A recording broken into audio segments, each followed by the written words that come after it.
صحیح ہے، بیان کرتے ہیں کہ ایک نوجوان آقا علیہ السلام کی خدمت میں آیا۔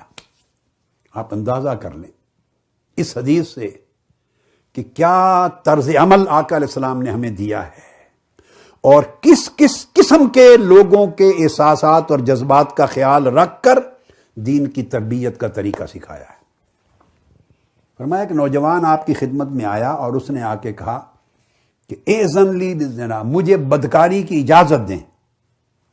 آقا علیہ السلام سے عرض کیا، فقال یا رسول اللہ مجھے بدکاری کی اجازت دیں، میں بدکاری کی اجازت مانگنے آیا ہوں۔ فاقبل القوم علیہ فزاجروہ، صحابہ کرام اٹھے اس کی طرف، اس کو جھڑکنے کے لیے، روکنے کے لیے کہ کیا کہہ دیا، غصے میں آ گئے۔ وقالوا مہما، اس کو روکا۔ آقا علیہ السلام نے فرمایا نہیں، پیچھے ہٹ جاؤ، سب کو ہٹا دیا اور اس کو کہا، اس نوجوان کو، ذرا میرے قریب آ جاؤ۔ فقال ادنہ فدنا منہ قریبا، میرے قریب آ جاؤ۔ اس نوجوان کو جس نے یہ بات کی تھی اس کو اپنے قریب کر لیا اور قریب کر کے جب وہ بیٹھ گیا آپ کے قریب تو آپ نے پوچھا، قال اتحبہ لامک، اس نوجوان سے کہا کہ یہ جو تم نے اجازت مانگی ہے، یہ ارادہ کس سے ہے بدکاری کا؟ کیا اپنی ماں سے، اپنی والدہ سے اجازت کے لیے اجازت مانگی ہے؟ اس نے کہا نہیں، اللہ کی قسم ایسا کون کر سکتا ہے؟ آپ نے فرمایا ہاں، لوگ اس بات کو پسند نہیں کرتے، صحیح کہہ رہے ہیں آپ۔ پھر پوچھا افتحبہ لابنتک، کیا اپنی بیٹی کے لیے اجازت مانگی ہے تم نے اپنے لیے، اپنی بیٹی کی خاطر؟ اس نے کہا نہیں یا رسول اللہ، ایسا کون کر سکتا ہے؟ آپ نے فرمایا قال وللناس یحبونہ لبناتہم، ہاں صحیح کہا تم نے، لوگ اپنی بیٹیوں کے لیے ایسا ارادہ نہیں رکھتے۔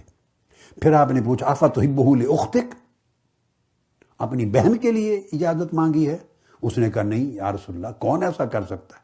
پھر آپ نے فرمایا ہاں بالکل درست کہا، وللناس یحبون لاخواتک، بہنوں کے لیے لوگ اجازت نہیں، ایسا ارادہ نہیں رکھتے۔ پھر آپ نے افتحبہ لعمتک، کیا اپنی پھوپھی کے لیے ایسا اجازت مانگی ہے؟ اس نے کہا نہیں، اللہ کی قسم ایسا نہیں ممکن۔ آپ نے پھر اس کی تائید کی، اور یعنی آپ دیکھیں جملوں کے ساتھ جملے ملا رہے ہیں، اس کے اظہار کے ساتھ اپنا اظہار ملا رہے ہیں، اور اپنے خیالات کو بڑی محبت کے ساتھ اس کے خیالات کے اندر ڈال رہے ہیں اور احساس منتقل کر رہے ہیں اس کو۔ ابھی تک یہ نہیں فرمایا کہ یہ حرام کام ہے، میں تمہیں اجازت کس طرح دے سکتا ہوں، تمہیں جرأت کیسے ہوئی یہ پوچھنے کی، تمہیں نہیں قرآن پڑھا، یہ حرام ہے، اس کی حد ہے، یہ جملہ ابھی تک نہیں فرمایا۔ انداز دیکھ لیجئے کیسے بات ہو رہی۔ تو پھوپھی کو اس نے کہا جی نہیں، یہ کیسے ہو سکتا ہے؟ آپ نے فرمایا تم نے صحیح کہا، لوگ اپنی پھوپھیوں کے لیے ایسا خیال نہیں کرتے۔ پھر پوچھا افتحبہ لخالتک، کیا اپنی خالہ کے لیے اجازت مانگی ہے؟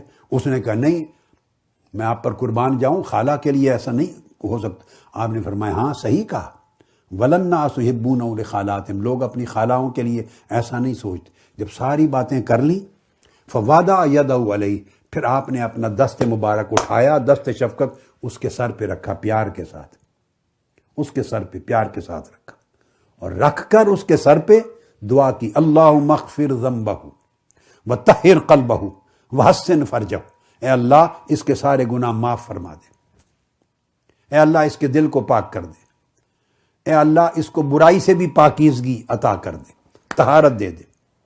بس اس پر گفتگو ختم کر دی، آگے کچھ اور ارشاد نہیں فرمایا دعا پر۔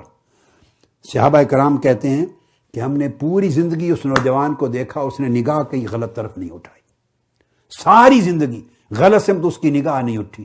بس ایک نشست میں آقا علیہ السلام کی اس شفقت نے اس کی کایا پلٹ دی، اس کی ساری زندگی کا رخ بدل دی، ایک شفقت میں۔